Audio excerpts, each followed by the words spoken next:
In the top stories, Minister of Sport attends World Anti-Doping Forum. Food processing unit launched in Trinidad and Tobago, and Myanmar children cut off from education and health care. Hello and welcome to the ZIZ Midday Newscast. Today is Tuesday, January 31st, 2023. I'm Mervan Thompson. Nationally, St. Kitts and Nevis was represented at the second annual World Anti-Doping Agency WADA Forum last week by Minister of Sport Honorable Samuel Duggins. The ministerial conference was a continuation from last year's virtual event, which focused on the local and regional challenges faced in sports.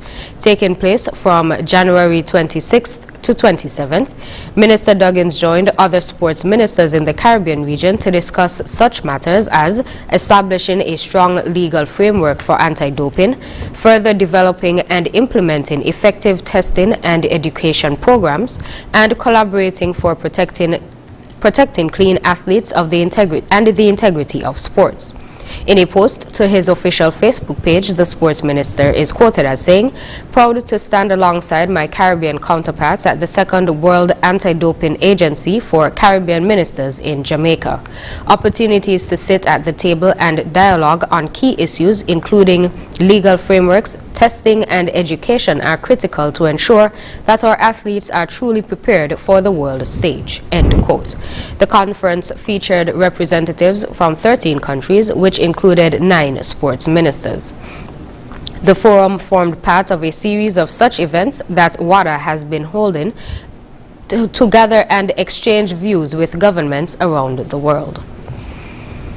The Eastern Caribbean Central Bank, in collaboration with the World Bank, hosted a workshop on the principles for financial market infrastructures recently.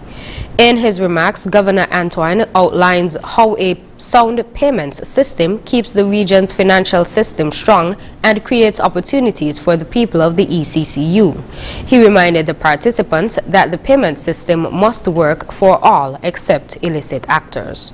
Because I will argue, if we're going to come to this space and have any effective impact, we have to have clarity about our conviction and philosophy when it comes to payments.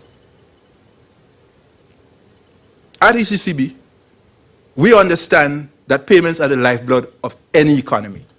And I've said it before and I say it again, because that is our philosophy. The payment system must work for all except illicit actors. I want to repeat that. I've said this several times in the last year. I truly believe that, and I repeat it today and affirm that is our core philosophy about payments. The payment system must work for all except illicit actors. Enshrined in that philosophy are 3 principles. 1, safety. 2, efficiency. 3, inclusion. Manager of Information Technology at the Caribbean Credit Card Corporation, Trevor Phipps, said the workshop was timely. Workshop was very informative and interesting, I think timely. Timely because we're at the start of the new year. We're still in the middle of January, start of the new year, and it gave us, well, speaking from my perspective, gave me a sense of looking back, a sort of reset and refocus on what it is we are doing. We are a processor, so we see ourselves as being important, but the workshop highlighted certain areas that makes us more critical and critically important to the payment system and the overall stability of the region, and it's something that we needed to be reminded of.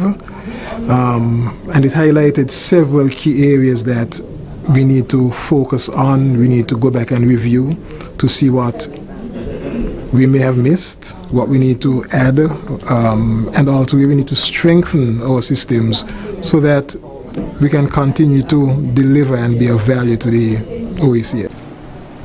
The topics of the workshop included risk in payment and settlement systems, the role of the central bank in payment and settlement systems, and principles for financial market infrastructures. Finally, locally, Scheduled regular maintenance of the St. Kitts Electricity Company, SCELEC, that is, power outages, will occur this week. On Tuesday from 9 a.m. to 3 p.m., Lower Project, Sadlers, Lavington Housing Project, Main Road, Lavington Village will be without power. On Wednesday from 9 a.m. to 3 p.m., St. Paul's, Newton Ground, Kittish Hill will be without power. On Thursday from 9 a.m. to 3 p.m., Half Moon Bay, Barracuda Terrace, Parrotfish Lane, Marlin Lane, Wahoo Terrace, Oyster Lane, Saltfish Crescent, Half Moon Drive, Fairway Rise, Old Bay Way will be without power. And on Friday from 9 a.m. to 1 p.m., Spooner's Extension will be without power. The Caribbean Industrial Research Institute, CARIRI, launched its food processing